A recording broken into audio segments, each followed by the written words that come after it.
Like comment share করবে, যত reaction দেবে তত ভালো হবে। রিপ্লাই কমেন্ট করবে, একটা করে কমেন্ট করবে, পেজ গ্রো হবে। বিশাল আনন্দ। বন্ধুদের অনেক ধন্যবাদ ধন্যবাদ ধন্যবাদ, সব বন্ধুদের, ফেসবুক, ইউটিউবে, ইনস্টাগ্রাম, সব বন্ধুদের ধন্যবাদ দিচ্ছি আমি। সবাই আমার সহযোগিতা করেছে, তাই আমি এই পর্যন্ত এসেছি। তাহলে আমায় যদি তাদের কিছু না জানাই, তারা কি করে জানবে যে তাদের আমি ধন্যবাদ দিলাম কি না, তাদের ভালো বললাম না মন্দ বললাম। সব বন্ধুরা সহযোগিতা না করলে এই পর্যন্ত আসতে পারতাম না। সবাই সবার সহযোগিতা করে, তাই সবাই এই পথটা এগোতে পারে। তা আমি এই পথটা পাড়ি দেওয়ার জন্য অনেক শত চেষ্টা করেছি, শত চেষ্টা করে করে এই পর্যন্ত এসেছি। আর বিশেষত বাবা মার আশীর্বাদ লাগে। প্রত্যেকের বলতে চাই, বাবা মার আশীর্বাদ মাথার উপরে রাখবে, তাহলে দেখবে অনেক বড় হতে পারবে সবাই। আমি কিন্তু আমার বাবা মাকে অন্তর দিয়ে ভালোবাসি, উপরে ভালোবাসা না, অন্তরের ভালোবাসা। আর গুরুজনের আশীর্বাদ নিলে ঠিক সেটা ভালো দিক আসে।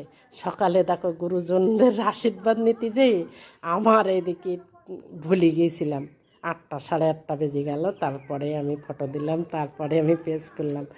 তা এগুলো দায়িত্ব কিছু কিছু অনেকের পালন করতে হয়। তা কেউ গুরুজনদের অবহেলা করো না। সনাতন ধর্মের মানুষ আমরা, আমাদের সবসময় ঈশ্বরকে বিশ্বাস রাখতে হবে, ঈশ্বরকে ডাকতে হবে।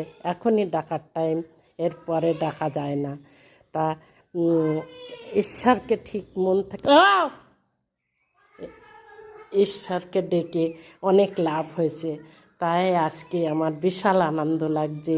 এই আনন্দ আমি একা একা কোথায় রাখবো? এরকম প্রত্যেকটা দিদি ভাইদের, দাদা ভাইদের এরকম আনন্দ যখন আসে, তখন তারা কিভাবে সময়টা কাটায় আমি ঠিক সঠিক জানি না। আমার মাথার পিছনটা যন্ত্রণা করছে টেনশানে, এত আনন্দ আমি রাখার জায়গা পাচ্ছি না।